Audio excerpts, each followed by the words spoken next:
अस्सलाम वालेकुम स्टूडेंट्स। हम लोग थ्योरम्स करने लगे हैं यूनिट नंबर 9 क्लास 10th के। और ये जो थ्योरम्स हैं ये एग्ज़ाम्स पॉइंट ऑफ व्यू से बहुत ज़्यादा इम्पोर्टेंट है। इस यूनिट में से लाजमी एक थ्योरम जो है वो आपके पेपर में आता है।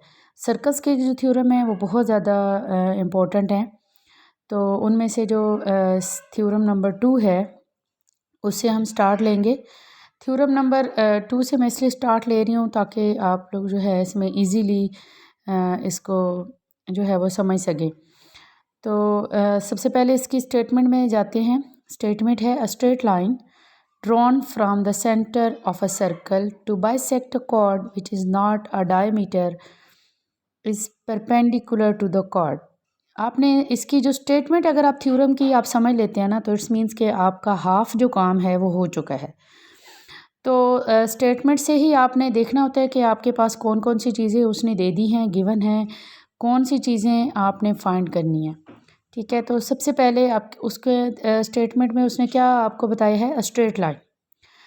ठीक है, और स्ट्रेट लाइन कहाँ से लेनी है, drawn from the centre of a circle to bisect a cord.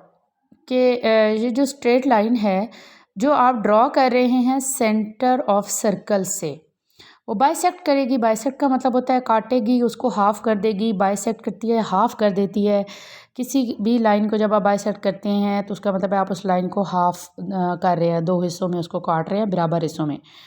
ठीक है, अगर आप सर्कल को बाइसेक्ट कर रहे हैं तो इट्स मीन्स सर्कल को 2 हिस्सों में बराबर काट रहे हैं। सपोज़ कर लें जैसे आप एक एप्पल है, एप्पल को 2 हिस्सों में बराबर हिस्सों में काट के जब काटते हैं तो इट्स मीन्स आप उसे बाइसेक्ट कर रहे हैं।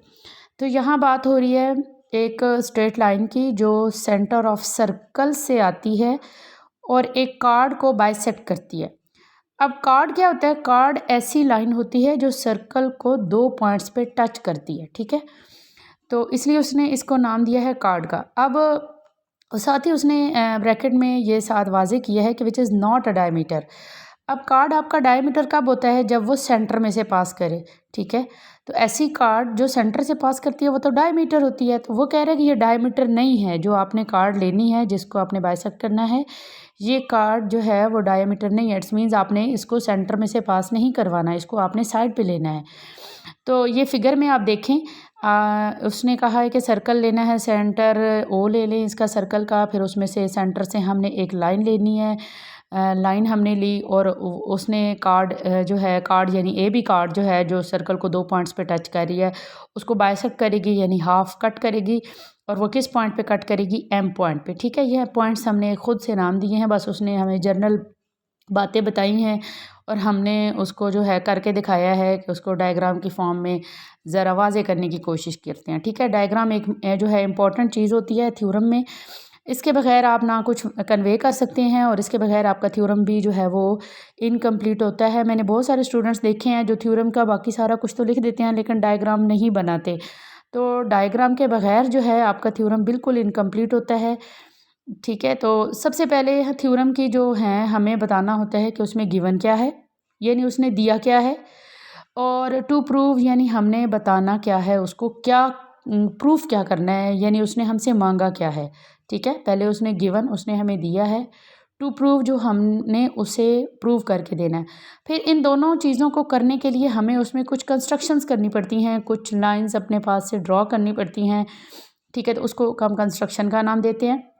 और उस कंस्ट्रक्शन की थ्योरम की डायग्राम में कंस्ट्रक्शन ऐसे वाज़े होती है कि आप उसको डॉटेड लाइन से शो करते हैं। ठीक है, तो इस थ्योरम में हमें एक सर्कल गिवन है whose centre is O, M is the mid point of any chord A B of the circle where chord A B is not diameter of the circle. अच्छा, ये बात उसने ऊपर भी बताई है, नीचे दोबारा गिवन में क्योंकि उसने ऊपर बताई थी इसलिए हमने गिवन में से दोबारा बता दिया है।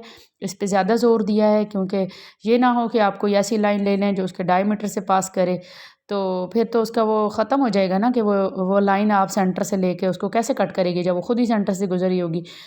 तो उसके बाद हमने प्रूव करना है कि जो एंगल बन रहा है ना ओ एम पे, जो ओ एम जो है वो ए बी को परपेंडिकुलर है। ओ एम ए बी पे परपेंडिकुलर है। परपेंडिकुलर का मतलब है कि 90 का एंगल उस पर बना रही है। ठीक है, मैं आपको बताया भी था जब हमने ट्रिग्नोमेट्री का वो पार्ट कर रहे थे, ट्रिग्नोमेट्री के जब हमने किए थे ना, ट्राइंगल्स वाला पोर्शन किया था, तो उसमें मैंने आपको बताया था कि जब भी दो लाइंस एक दूसरे के ऊपर ऐसे खड़ी हों कि एल की शक्ल बनाएं, यानी एल शेप में आती हैं, तो वो क्या कहलाती हैं, एक दूसरे पे परपेंडिकुलर होती हैं, 90 का एंगल बनाती हैं। यानी जहाँ पे वो दोनों लाइंस एक दूसरे को कट कर रही होती हैं, वो लाइन, वो जो वर्टेक्स है उसका, वो जो कोना है, उस पे जो बनने वाला एंगल है वो 90 होता है, और उस एंगल को आप क्या कहते हैं, राइट एंगल कहते हैं, ठीक है। और वो जो दो लाइंस होती हैं आपस में परपेंडिकुलर कहलाती हैं। अब इस सारे काम को करने के लिए हमें कंस्ट्रक्शन करनी पड़ेगी, क्योंकि हमें सिर्फ अगर हम इसको देखें जो चीज़ है, तो फिर तो हमारे पास कोई ऐसा रूल रेगुलेशन नहीं है जिसको लेते हुए हम अपनी डिडक्शंस जो हैं वो प्रूफ कर दें। तो कंस्ट्रक्शन में हम क्या करेंगे, हम ओ को ए से भी ज्वाइन करवाएंगे और बी से भी करवाएंगे। तो इसमें देखें डॉटेड लाइन में ज्वाइन हुआ हुआ है, ठीक है। उसके बाद फिर नीचे प्रूफ, ये जो प्रूफ आपने देना है ना, ये आप यूँ समझ लें कि आप एक कोर्ट रूम में खड़े हैं और एक तरफ आप उसको स्टेटमेंट्स देते हैं, साथ ही जो है आपको उसकी रीज़न भी देनी पड़ती है। यानी जो भी बात आप करते हैं ना, वो आपने बग़ैर वजह के कोई बात नहीं करनी थ्योरम में। यानी जो भी बात करेंगे उसके साथ आपको रीज़न ज़रूर देनी पड़ेगी कि ये बात हमने क्यों की है। इसलिए सोच समझ के बोलना होता है। जैसे कोर्ट के वो जैसे कटहरे में खड़ा करते हैं मुजरिम को कि तो वो जो लॉयर होता है उस पर कर रहा होता है, उसे पूछ रहा होता है, तो वो उसकी हर बात की उससे रीज़न पूछते हैं, तुमने ऐसे क्यों किया, तुमने ऐसे क्यों किया। तो आपने भी ये चीज़ें जो जो करनी है, साथ इस तरफ अपनी रीज़न भी बतानी है। आप खुद ही अपने वकील भी हैं और ख़ुद ही अपने जो है वो इसमें वकील भी खुद हैं और जज भी खुद हैं। अब आ जाएँ इसमें स्टेटमेंट में है, अगर आप देखें तो आपके पास इस सर्कल के अंदर दो ट्रायंगल्स बन चुकी हैं, ठीक है। दो ट्रायंगल्स कौन कौन सी हैं, एक है OAM और दूसरी है OBM। हाँ जी, ये देखें जहाँ पे मैं इसको टच कर रही हूँ, ये मैंने इसको जूम कर दिया है, ये डायग्राम में इसमें आपके पास है एक ट्रायंगल, आपके पास है OAB और दूसरी ट्रायंगल है OBM, ठीक है। अब इसमें हमने शो करना है कि ये जो ट्रायंगल है, ये जो OM है वो AB पे परपेंडिकुलर है, ठीक है। तो परपेंडिकुलर शो करने के लिए हमें पहले इन दो ट्रायंगल्स को आपस में रिलेट करना है, ठीक है, कि इन दो ट्रायंगल्स का आपस में क्या रिश्ता क्या है, या उनकी कौन कौन सी चीज़ें सेम हैं और कौन सी डिफरेंट हैं। तो आपको नाइन्थ में आपने ट्रायंगल्स की जो है कॉन्ग्रुएंसी देखी थी कि जब भी दो ट्रायंगल्स की कॉन्ग्रुएंसी देखी जाती है तो हम कहते हैं कि उसकी या तो तीनों साइड्स आपस में कॉन्ग्रुएंट हैं तो वो ट्रायंगल आपस में कॉन्ग्रुएंट होती हैं, या फिर उसके तीनों एंगल्स कॉन्ग्रुएंट हों तो फिर वो एंगल जो है वो ट्रायंगल जो है वो कॉन्ग्रुएंट होती हैं, या फिर कोई से दो एंगल और एक साइड। यानी टोटल हमारे पास जो ट्रायंगल के पार्ट्स होते हैं ना, 3 साइड्स होती हैं और उसके 3 एंगल होते हैं एक ट्रायंगल के। टोटल इस मीन्स उसके 6 हैं। तो 6 जो पार्ट्स हैं वो एक ट्रायंगल के हैं और 6 दूसरे ट्रायंगल्स के हैं। तो उसने हमें कहा है कि आप कम से कम 3 जो चीज़ें हैं ना एक ट्रायंगल की, अगर किसी दूसरी ट्रायंगल की चीज़ों के साथ उन 3 एंगल्स या साइड्स में से कोई भी 3 जो हैं वो आपस में अगर आप बता देते हैं कि ये कॉन्ग्रुएंट हैं, ये एक जैसे हैं, तो आप कहेंगे कि ये क्या है, एक जैसे हैं, ठीक है। जैसे आपकी जो आप किसी से पूछते हैं कि तुम्हारा फादर नेम क्या है, अच्छा तुम्हारा मदर नेम क्या है, तो अगर वो फादर नेम और मदर नेम सेम हो जाता है तो इट मीन्स कि वो दोनों आपस में बहनें हैं, ठीक है। यानी हमें 2 चीज़ें अगर उनकी पूछनी है और थर्ड आप उसका वो पूछते हैं कि अच्छा जैसे हम बचपन में पहेलियाँ बच्चे एक दूसरे से पूछते हैं कि अच्छा मैं तुम्हें ये हिंट्स देता हूँ, तुम बताओ आपस में क्या रिश्ता है। तो वो पूछते हैं कि जी उसका फादर नेम ये है, उसका फादर नेम भी ये है, उसका मदर नेम ये है, उसका मदर नेम भी ये है, और वो भी गर्ल है और वो भी गर्ल है, तो आप कहेंगे लाजमी बात है वो दोनों बहनें हैं। तो इट्स मीन्स यही ट्रायंगल का भी यही रूल है कि उसकी कोई सी 3 चीज़ें जो हैं वो आपस में सेम होनी चाहिए। तो अभी हमारे पास ये 2 ट्रायंगल हैं OAM और OBM, तो इन दोनों की हम बात कर रहे हैं। इसमें सबसे पहले तो देखें जो चीज़ें गिवन में है ना, सबसे पहले आपने वहाँ से ढूंढनी है कि उसने जो जो चीज़ें आपको दी हैं आप सबसे पहले उस पर फोकस करें, क्योंकि जो चीज़ें उसने दी हैं उससे तो वो इनकार नहीं कर सकता, ठीक है। आपकी बताई हुई चीज़ों से शायद जो है वो इनकार कर भी दे, लेकिन जो उसने दी हैं खुद उससे वो इनकार नहीं कर सकता। तो आपने ज़्यादातर कोशिश करनी है कि आपने वही चीज़ें बताएं जो उसने उसमें गिवन है। तो सबसे पहले गिवन में देखें कि क्या है आपके पास, एक तो उसने एम हमें मिड पॉइंट कहा है और दूसरा उसने कहा है कि ओ जो है वो सेंटर है और ए और बी जो है वो पॉइंट्स हैं कार्ड के ऊपर। तो अगर आप यहाँ से देखें ओ का ए से डिस्टेंस और ओ का बी से डिस्टेंस इक्वल है। कैसे इक्वल है भाई? क्योंकि ये रेडियस है ना, सेंटर से किसी भी सर्कल के सर्कमफेरेंस तक या किसी भी पॉइंट तक का जो डिस्टेंस होता है वो रेडियस होता है। और रेडियस आप जिस पॉइंट पे मर्जी ले लें वो सेम होता है। तो आप रेडियस ओ से ए तक लें या ओ से बी तक रेडियस लें, दोनों सेम ही होंगे। ठीक है, तो इसकी जो रीज़न है, अब स्टेटमेंट लिखी है मैयर ओ ए इक्वल टू मैयर ओ बी, और इसकी राइट साइड पे ये देखें radii of the same circle लिखा हुआ है। ठीक है, ये रीज़न है। और ये इसका जो है ओ ए मैयर O A is equal to मैयर ओ बी। अच्छा, उर्दू वाले इसको मिकदार कहते हैं और इंग्लिश वाले इसको मैयर कहते हैं। ठीक है, अब एक चीज़ तो हमने कह दी कि इसकी सेम हो गई दो ट्रायंगल्स की, अब दो चीज़ें बाकी रह गई हैं। अगर आप इसके सेंटर में देखें, मिड पॉइंट है। मिड पॉइंट मीन कि ये ए बी लाइन को दो हिस्सों में कर रहा है, बाइसेक्ट कर रहा है। तो अगर वो बाइसेक्ट कर रहा है तो ए का एम से डिस्टेंस और एम का बी से डिस्टेंस, एम का ए से डिस्टेंस और एम का बी से डिस्टेंस जो है वो दोनों क्या होंगे? सेम होंगे। तो मैयर A M is equal to मैयर बी एम। और इसकी रीज़न उसने क्या दिया? गिवन है। कैसे गिवन है भाई? मैंने इसको बॉक्स में एक्सप्लेन करने के लिए साथ लिख दिया कि M is mid point of A B line. तो क्योंकि एम क्या है? वो ए बी लाइन का मिड पॉइंट है, इसलिए ये जो है आपने ए एम को बी एम के इक्वल रखा है। अब दो चीज़ें प्रूफ हो गई हैं। अब हमारे पास थर्ड रह गई है, तीसरी कोई हम एंगल प्रूफ कर सकते हैं तो ठीक है, अगर अदरवाइज़ हम साइड्स को ही देख लेते हैं क्योंकि हमें साइड्स ही फ़िलहाल दी हुई हैं। तो साइड में अगर आप देखें, इन दोनों ट्रायंगल की जो कॉमन चीज़ है दरमियान में, एक साइड कॉमन नहीं है ओ एम, यानी दोनों ट्रायंगल्स आपस में एक दूसरे के साथ चिपक के खड़ी हैं, दोनों की एक दूसरे के साथ बैक लगी हुई है, तो बैक जो है वो क्या है? ओ एम है। ठीक है, जैसे आप ये इस क्लास दो क्लासेस हैं कंबाइन हैं, 10th बी और 10th ए, तो इनकी जो दरमियान वाली वॉल है ये कंबाइन है ना, तो ये दोनों में से कॉमन ही होगी। तो आप कहेंगे कि ओ एम मैयर O M is equal to मैयर ओ एम, यानी दोनों ट्राइंगल में ये जो ओ एम और ओ एम है ये दोनों क्या हैं आपके पास? कॉमन है।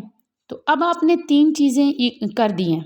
ठीक है, तीन चीज़ें आप तीनों ट्रायंगल्स की तीनों साइड दोनों ट्रायंगल्स की तीनों साइड्स आपस में आपने कह दिया कि वो इक्वल है। इट्स मीन्स के ये जो ट्रायंगल है आपके पास, ट्रायंगल कौन कौन सी? Triangle O A M is congruent है ट्रायंगल ओ बी एम। अच्छा, इक्वल का साइन नहीं लगाना हमने, यहाँ पे कॉन्ग्रुएंट का लगाना है। कुछ बच्चे यहाँ इक्वल का साइन लगा देते हैं, इक्वल के ऊपर एक टिल्टेड सी लाइन शो कर रही है कॉन्ग्रुएंसी को। कॉन्ग्रुएंट हम इसलिए लगाते हैं कि जो हमारे पास ज्योमेट्रिकल फिगर होते हैं ना, हम उनको कॉन्ग्रुएंट शो करते हैं, इक्वल नहीं कहते। मतलब तो वही होता है कि एक जैसे हैं, लेकिन जैसे आप देखें कि आप कहते हैं कि फ़लाँ जो लड़की है वो, उन दोनों की शक्लें आपस में मिलती हैं, हम ये तो नहीं ना कहते कि वो दोनों की जो आपस में बराबर है। तो इसी तरह ट्रायंगल्स के बारे में भी जब हम बात करते हैं तो हम कहते हैं वो दोनों आपस में कॉन्ग्रुएंट हैं, हम ये नहीं कहते कि वो दोनों बराबर हैं। नंबर्स में हम कह सकते हैं कि वो बराबर होते हैं, लेकिन जब भी आपके पास फिगर्स आती हैं, अशकाल आती हैं, उनको हम नहीं कह सकते कि वो बराबर हैं।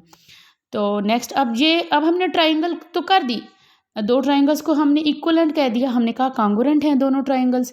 तो अब हम बताते हैं कि अच्छा फिर जो हमारा काम है वो तो अभी रहता है। हमने तो कहा था कि हमने ओ एम को ए बी के ऊपर परपेंडिकुलर शो करना है।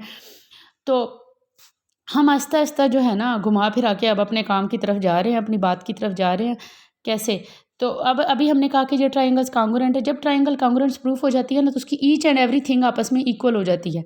ठीक है, तो अभी हमने इसकी साइड्स को तो इक्वल करके हमने कहा कि ये ट्रायंगल कॉन्ग्रुएंट है।